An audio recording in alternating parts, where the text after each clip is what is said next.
And we are live. Sorry for the delay there. I was having technical difficulties with my phone. And I kind of dropped it 5 times before I went on this live stream. But welcome. Today we're going to talk about how to successfully jump back into 1 meal a day fasting after straying off. You know, summer's coming to a close, sadly, or thankfully for me, actually. I'm looking forward to fall.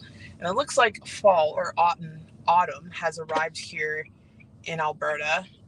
This province is weird. There's only literally 2 seasons: summer and winter. Fall lasts for a week, but I'm starting to see yellow change on the leaves. But um, it's getting cooler. And why do I want it to get cooler? I want it to stay fall. I don't want it to get winter. But it's getting cooler, and the heat really intensifies my concussion symptoms, unfortunately, because I'm made for summer. I'm made for warm weather, but it's been tough with the hi dog with the heat. But things are cooling down, and not only that, the sunlight gets to my brain as well. But I'm just thankful for everything. I'm thankful for being here. I'm thankful for my life. I'm just thankful for a lot. Today I went and bought a new laptop, finally. I now have a laptop, so now my son and I won't be fighting for the computer. Now that I have my laptop, I can focus more on getting out content for you guys, and my neck won't bother me so much when I edit videos because I have a laptop now. So I'm just thankful I'm able to purchase a brand new laptop. Next thing I need is a new camera. We'll save up for that, or we'll wait for Christmas to come along. But anyway, I'm trying to figure out why I scheduled this live stream at 8 o'clock p.m., but I did. So here we are. It's been a while since I've done a live stream, so I'm glad to be back on the live stream chain here. Ooh, the car's making noise. So the last couple of days have you guys vlogs that I have coming up this week, but I am on some really intense medication. I didn't take any today, and it's really intense medication. This medication is actually going to be banned by WADA. And if those of you who don't know, WADA is the governing agency for Olympic athletes, professional athletes, natural. And it's basically a performance enhancing drug per se. But it's a medication that helps with pain, and it helps you to exercise and not be in pain. Obviously, I need this medication because I've got a lot going on with my body, but I find it funny that WADA is going to ban it. And it's a pretty intense med, let's just say that. But I'm only going to take it when I need it. I did not take it today, but I took it yesterday before the gym, and I was an idiot. And I hit the side of my car. So my car has a dent on that side, turning into, the parking lots where they have those stupid poles where for some reason I didn't turn properly, and I put a nice dent at the door. And I was not happy. I was so upset. And this is not even my car. But it's okay. It is what it is. It will be fixed. But I've been managing a lot lately, just trying to get everything under control. But I'm glad I have a medicine that works. Unfortunately, it's a medicine that has caused a lot of issue in society these days. You guys probably know what it is, but I'm managing it well. Anyway, let's talk about there's a lot going on. This 1 meal a day fast. And let's talk about how to jump back into it, because I'm gonna have to move. These guys are too loud. Sorry, I'm gonna have to get another location here. Because I can't. Ooh, you have to put the car in drive. Oh, this car. But I'm thankful I got a new car. Listen, I have a car. Not a lot of people can be in my situation. Get into an accident, get a brand new car, and have your insurance pay for your everything pretty much. So I'm not gonna say anything. This is great. This car does have its flaws. I feel like it was built too quickly because we bought it at a time where there was a shortage. But it's a good car. It works. It's not a beater. Like, I'm grateful. Like, you have to be grateful for what you have in order for what you have to manifest. But not only that, just be grateful for what you have. So I'm very thankful for everything I have. Very thankful for being and I wanted to move here for years. But let's talk about this. Losing weight in the summer is very difficult. It's hard. And I've been doing Omad. I started Omad back in September of last year. I did it for 10 months straight. I did keto Omad for 8 months straight. And then I did carb Omad for 2 months. And you know what? There comes a point where your body's going to be like, girl, you need to settle things down. So I think this is why my body actually kind of made me maintain and gain a little weight. But I'm not worried because I already talked about this. Basically, I got down to 169 pounds. I purposely put on 10 pounds to help my body heal from all the injuries I'm going through. Because when you're in a calorie deficit and you're fasting, your body is going to need calories to heal. So I could stop at this school. Hang on. This is going to be fun. Oh God, let's not get into another. I'm not on the meds, so I'm clear to drive. I wish there was a warning label on it. Okay. I'm going to go to the school parking lot. Oh, my Wi-Fi's down or my service is down. I hope it doesn't mess up the stream. But, there's a community center. Okay, no one should be at the school right now. School starts in 2 weeks. I totally forgot what I was saying, but yeah, so that's what happened. And I've been holding steady ever since. And my body just needed that time. But thank God I have a ton of muscle because my muscle is literally bailing me out. My muscle is everything. Like, I want to say when you're on a weight loss journey, you want to build muscle, you want to do strength resistant exercises, but you don't want to focus too much on exercise that you can't recover with. Because if you do that, it's going to make it really hard to stay in a calorie deficit. So it's like a fine balance of finding what works. But I think it's very important to build muscle while you're losing weight. That's what I was doing, but it does make it challenging because the muscles do demand a lot. Oh, car off. Some kid is bouncing a ball around, but I'm just gonna have to do the live stream like this. But yeah, no, my muscles have been bailing me out. So I'm still like a size medium. I've never been a size medium in my life, guys. So it's crazy. I'm still a size medium. I still look amazing. The scale is up, but I still look really good. And that's because of the amount of muscle I've been putting on. I've been told to put on tons of muscle. But going back to like summer, 1 meal a day, and not even just 1 meal a day, which is just a form of intermittent fasting where you consume all your calories within a small eating window, is just a way to keep yourself in a calorie deficit. Plus, there's a tons of other benefits with autophagy, intestinal benefits with the gut health when you fast. It gives your digestive system a break throughout the day. And we're learning more and more about the gut microbiome. I've been doing a lot of reading. For those of you who don't know, I'm actually a big nerd. I'm actually very intelligent. I just hit my head. And my kryptonite is my emotions, my emotional dysregulation and struggling with that. But like I'm very into science and all that. So I've been reading tons of articles on a lot of things. And I want to like put that more in the video. But like the gut microbiome is a big part when it comes to a lot of diseases, type 2 diabetes, depression, of course, and anxiety, and what else? Of course, obesity. There's a link to all of that because the gut microbiome influences the immune system, it influences hormones. So we're learning more and more about it. Do I really have to move again? I don't know if you guys can hear that banging, but I really don't want to have to move again.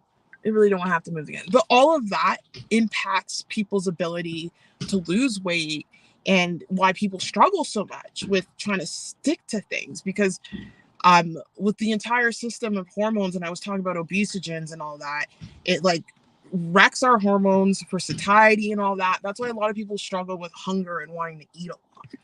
But anyway, I've been doing tons of like learning on that level. So it's been nice to be able to learn.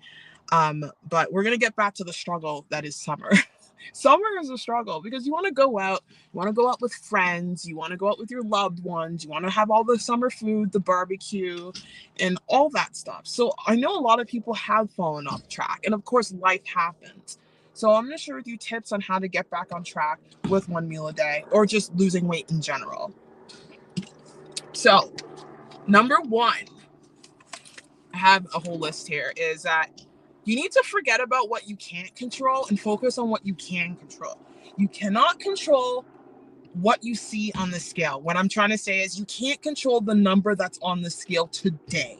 But what you can do is have actions that will make that scale go down in the future.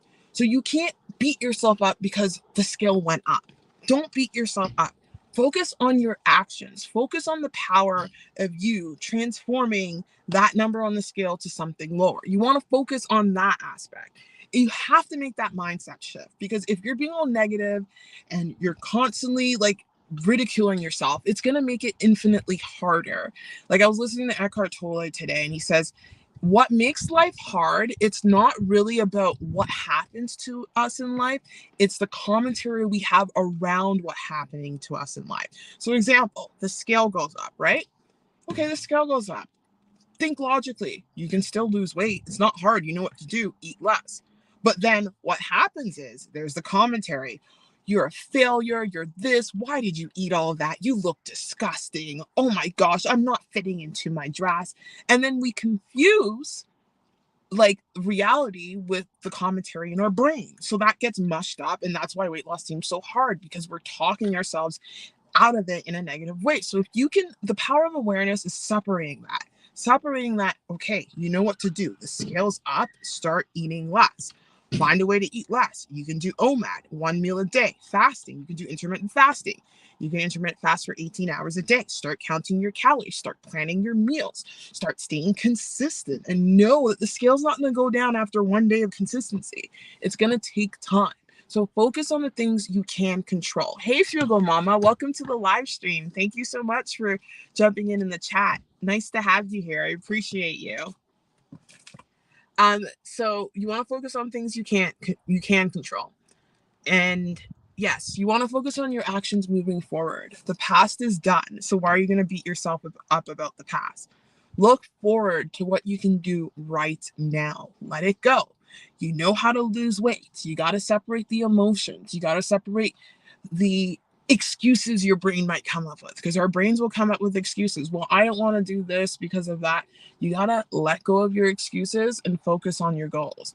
You will only make a change if you want to make the change badly enough. If you don't want to make it badly enough, then you're not going to do everything in your power to make that happen. The reason why I was able to make my transformation, because I was desperate. I was in a point of desperation. I did not like what I was doing. I did not like how I was feeling. Obviously, I didn't like how I was looking. I did not like the quality of the life I was creating for myself, living for food. So I knew I needed to make a change to feel better for me. And I made that change, and I'm very proud of myself. So it's all about thinking on that aspect. So it's all about the mindset shift. That's really important. What actions do you need to do in order to lose weight via Omad? Think about it that way. So what actions do you need to do? Just break it down into small pieces. What do you need to do? Number one, get your phone out, get the fast on, start your fast right now. It's evening time for most of us. It's 8 o'clock Mountain Standard Time. It's 10 o'clock p.m. Eastern Standard Time. And it's 7 o'clock p.m. PST. And everyone else is sleeping. But right now, start that fast. Stop eating. Get that fast in. Get your water in. Wake up tomorrow morning. Have your electrolytes. Have your water. Have your tea. Just take it one small step at a time. And I highly recommend in the morning, or before you get to a point where you're not ravishly hungry, plan out your day. What meal are you going to have during the day? I have a video. When is that video going to come out? It's already uploaded. I have tons of videos uploaded. I have no idea what I'm going to do. But I have a video talk. You know what? That video should just come out tomorrow. But it's a video on how to meal prep and meal plan and plan your day around your 1 meal a day meal. So, OMAD fasting. And it talks about in the video about sitting down. Like, I show you how I plan out everything. I actually have it in this book here. On this day, I kind of sat down and planned out the amount of, I don't know if you guys can see that, but the amount of calories I'm going to eat, what I'm going to have. There you go. Pork loin, what dinners I'm going to have. Like, when you have that planned out for you, it is so important to have that, because then with OMAD, you're at high risk for just putting everything in your mouth. It's really important to strategize. And it's not only just with OMAD, even if you're doing regular intermittent fasting or regular calorie counting, listen, you can lose weight with any method as long as you're in a calorie deficit. You can do it in a normal way where you have breakfast, lunch, and dinner as long as you're in a calorie deficit. However, what I love about OMAD is that it forces you in a calorie deficit because you're not eating all day long. So it's really important to just plan your day out. When are you going to exercise? That is key. Like I was saying, I used to exercise in the morning. I've now switched to exercising at 11 o'clock a.m., which is kind of the morning because I exercise for 2 to 3 hours. I have issues. I love the gym. I'm not going hard. I'm taking my time. I'm like, I don't know what I'm doing, but I just love being at the gym. So I'm usually there for 2.5 hours, and I'm in the sauna, and then I stretch for a really long time, and then I do warm-ups. Like my warm-ups takes me about 20 to 30 minutes, whatever, but I'm at the gym for 2 to 3 hours. And I'm kind of taking my time and healing my body. And I'm going to the gym at 11. I want to get that routine down because 11, 12, 1, 2 o'clock, my son's going to be coming out of school by 2. So what happens is I go to the gym right when I start feeling that hunger. So I go to the gym 2 to 3 hours before breaking my fast. I do that. I go to the gym. It's 2 o'clock, 3, 4, 5 o'clock. I'm ready to eat because I really don't get hungry after the gym. The gym suppresses my appetite. So for me, that's what I'm going to do. I'm going to start doing it consistently. Like the key to losing weight, it has to be boring, guys. It has to be mundane. You have to be doing the same thing day in and day out. That's how I was so successful with OMAD in losing weight. I was doing the same thing every day. I was having relatively the same meals. I was doing keto, because it helps crush the hunger. And I'm back on keto OMAD. Thank God my concussion brain is letting me do it because I just find keto OMAD easier. You don't have to do keto OMAD. It's just what I like to do. I'm just sharing with you what I find is the easiest because it just crushes your hunger. Like today, you'll see this play out in the vlog. I had 800 calories today. It was a fast mimicking day. I've been reading a lot of books and I'm not really hungry.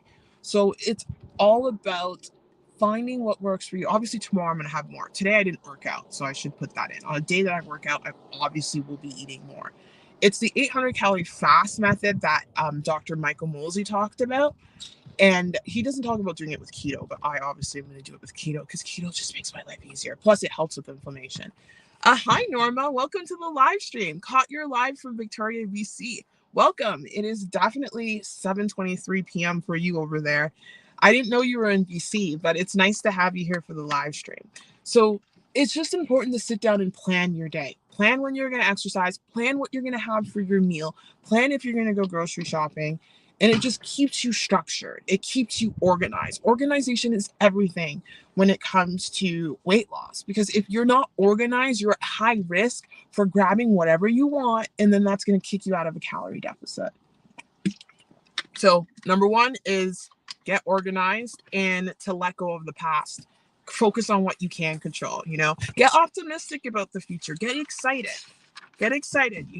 Like just because you gain weight, it doesn't mean you can't lose it. You can always lose weight. Change the commentary in your mind. Number two, start off with a 20-hour fast to ease into it. So for those of you who completely straight off of OMAD, just start with a 20-hour fast. Start with a 28-hour fast, ease into it, break your fast with a small snack, and then wait a couple hours and have a full meal. Or you can just have your meal and have a snack later. These are just all like guidelines. Whatever works for you. For the majority of people, I like having that small snack, 300 to 400 calorie, and then you wait and then you have the rest of your meal. So start off with a 20-hour fast. You don't need to jump into 22, 23. Ease yourself into it. If you can't do 20 hours, aim for 18. Just shorten up that eating window. But for those of you who really want to jump right back into it, go with the 22, 23. See how it is. But if you've been doing OMAD for a while, you should be pretty much adapted. Like, I'm so adapted. I've been doing this for almost a year. It will be a year very soon. And I'm like, fasting is a joke for me. What happens and where I fail is that when something triggers me emotionally or when I smash my car in and I get upset and I run for food because I get angry at myself. My therapist and I are working through it. That's what happens. And then that, even though you fast for 20 hours, but if your eating window is like 6 hours, you're going to screw up. So Again, it's a combination of the fasting time and your eating window. That is the key to being successful with Omad. So today, my fasting time was 20 hours. My eating window was 15 minutes because I wanted to actually jump into a 72-hour fast today.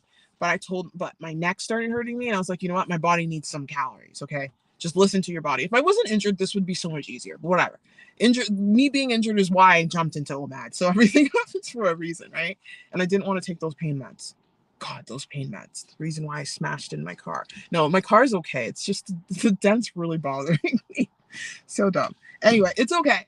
The meds messed me up. But where was I going?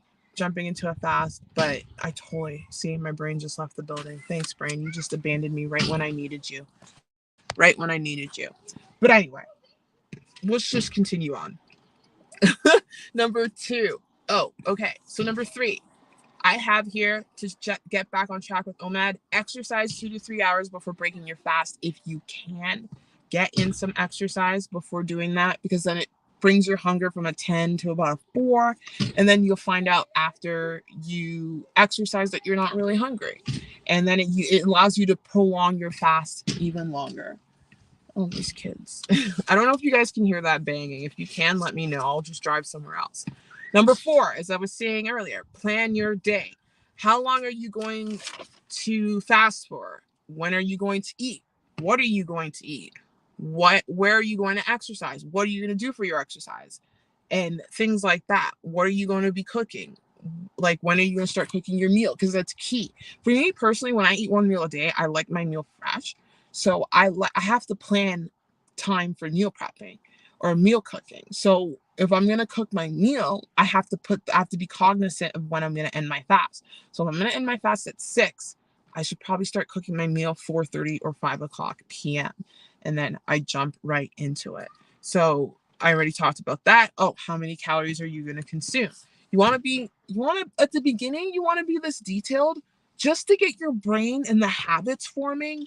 Like, you don't have to write this plan out like this every day. Eventually it becomes automatic, and then it's a breeze. It's when you're trying to get yourself back into routine and get back into things that you want to just, have a system of writing things down. I'm showing you how I'm doing it. You may have a different way of doing it.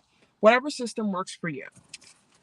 Next thing is that I'm going to talk about is start implementing successful habits. Yes. So you want to reintroduce the habits that keep you successful with one meal a day. Getting in your electrolytes, having a same morning routine, working on your mental health or your mindset in your mindset space, whether it be listening to podcasts, journaling, meditating, taking care of the mind, because the mind is your biggest muscle, and it's going to be responsible for you being successful on this weight loss journey.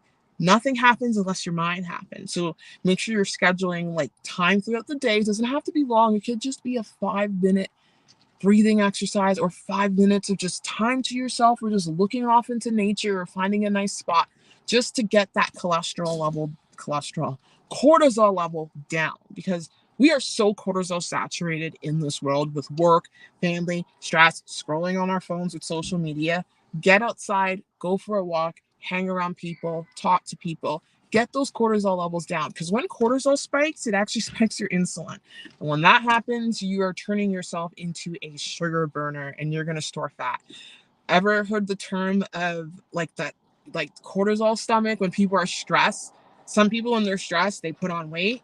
Some people lose weight, but the majority of us put on weight and we get that stress gut.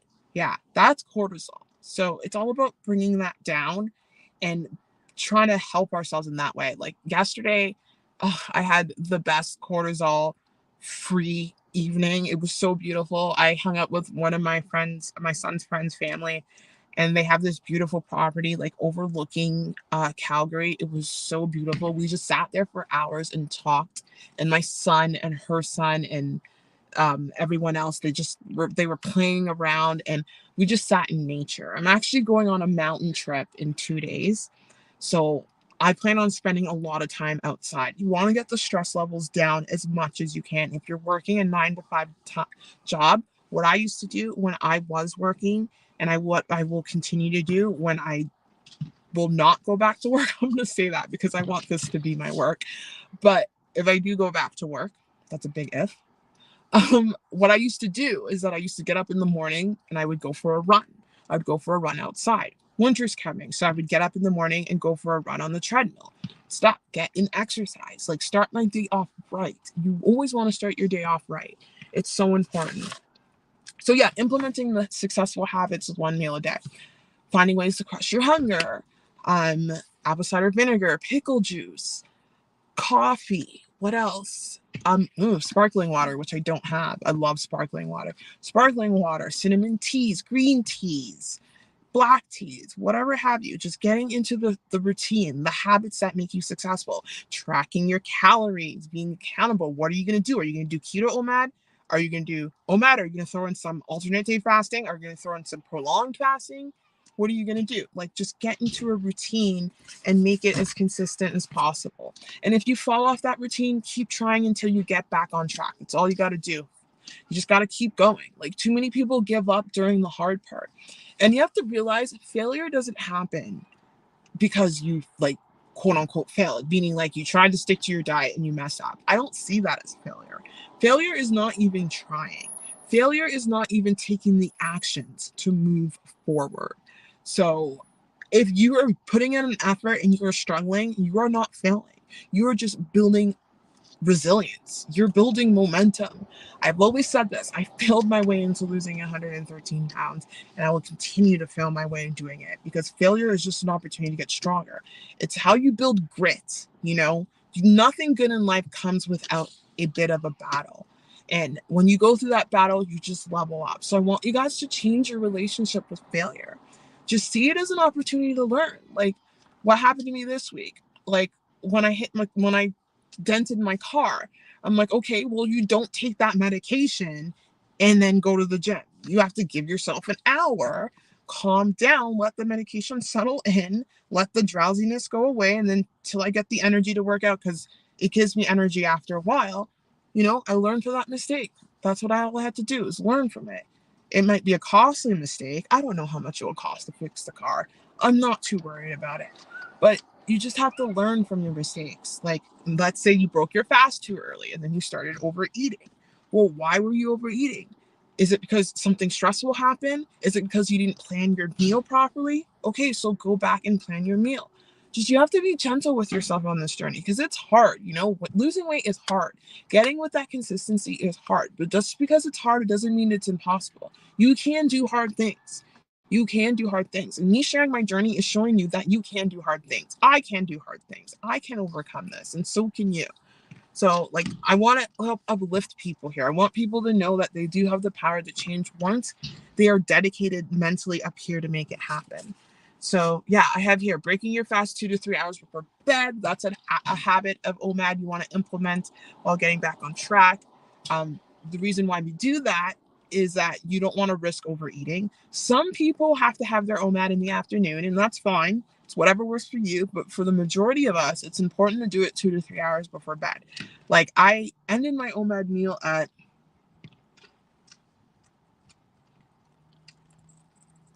sorry. Sorry, some guy walked with his dog. I was trying to figure out what was going on there. But I ended my OMAD meal. Sorry, it's a wiener dog. He scared me. I ended up my meal at what time? 7:15? 7:15. I'm gonna go to bed at 9. So that's why I'm like, why did I do this live stream at 8 p.m.? But I wanted to show up for you guys. I wanted to be here. I haven't done a live stream in a while, and I love my live streams and just connecting with you guys. So I had my meals at 7, 8, 9. I'll be going to bed at 9, 9:30. I'm done, and then I won't risk overeating. So that's a habit you want to set. Having your electrolytes throughout the day, that's another thing. If you're doing keto OMAD, perhaps you want to have some bone broth before going to bed. Maybe I should do that. I might have my lavender moon milk tea, actually. That will make me pass out. There's something in that tea that makes me pass out, and thank God it's keto friendly. Yeah, I'm actually going to go have some of that. Exercising in a way that you can recover. Yes. So when it comes to weight loss, especially with OMAD and fasting, you want to exercise in a way that allows you to recover. You want to do exercises that are not strenuous. You want to do zone 2 to zone 1 cardio, which is what I do. I've got my watch here. I got a new Garmin watch. So it tells me the zones. Zone 1 to zone 2 cardio is cardio that is low impact, steady state cardio. Depending on your age and your athletic ability, your heart rate will vary. But for me, zone 2 is about, I think, 130 to 135 beats per minute. Anything less than 135 beats per minute, that's zone 2. I think 140 is pushing it, but I want to do cardio like that. So like at the gym the other day, I sat on the recumbent bike and I just cruised and I was reading articles. Like Caroline Gerben, I love her app. I'm getting a lot of scientific stuff from her app because she's way into this stuff and she writes a tons of articles in her apps, and she's got other people working for her too. I'm reading about gut microbiome and learning about training. I sit down and do that, and it's like my time to learn, and I love learning. So if I learn, I can help you guys learn. And not doing weightlifting to the point where you're super sore. Like, you have to really be careful with your exercise choices with Omad. Someone asked, are YouTube workouts okay? Yes, YouTube workouts generally don't kick your butt to the point of exhaustion unless you're doing one of those high intense like calisthenics workouts, but usually you can recover from it. A good Chloe Ting workout, Caroline Gerben workout. Who else is there? There's Mad Fit. Grow with Joe, her workouts are perfect because she does her little walking and dancing workouts. I've done some of her workouts. Anything like that is good enough for doing exercise as well, eating one meal a day. So yeah. And then again, habits, having your meal prepared before you start eating. You don't want to just jump into your meal. You want to make sure you weigh yourself before you break your fast. If you can. If you can't, you can weigh yourself in the morning. Make sure you get that weigh-in in. Make sure you log it in your notebook, and make sure you log your calories and keeping track of all of that. Anyway, thank you so much for joining me for this live stream. I am going to end it here because I need to go to bed. It's been a good 30-minute live stream, but I appreciate each and every one of you for being here. Thank you so much for showing up for my video today. Yeah, I didn't think it would do pretty well, but it is. I'm glad you guys are enjoying the little scientific content I've been putting out. And I've been making notes on gut microbiome because I really want to learn more about that. Not a lot of people know about it. It's a very complex thing. But I've just been writing and learning, and I deleted the Instagram app. It was pissing me off. Like, honest to God, I kept losing like followers. I'm like, what is going on? And I'm like, you know what? Why am I going to waste my time on an app that there's no monetary value for me? So I just deleted it, and I've been reading scientific articles and just chilling in my zone ever since. I've wasted a lot of time on that app. Anyway, I'm sending you guys mad love. Thank you for being here. Take care. Bye.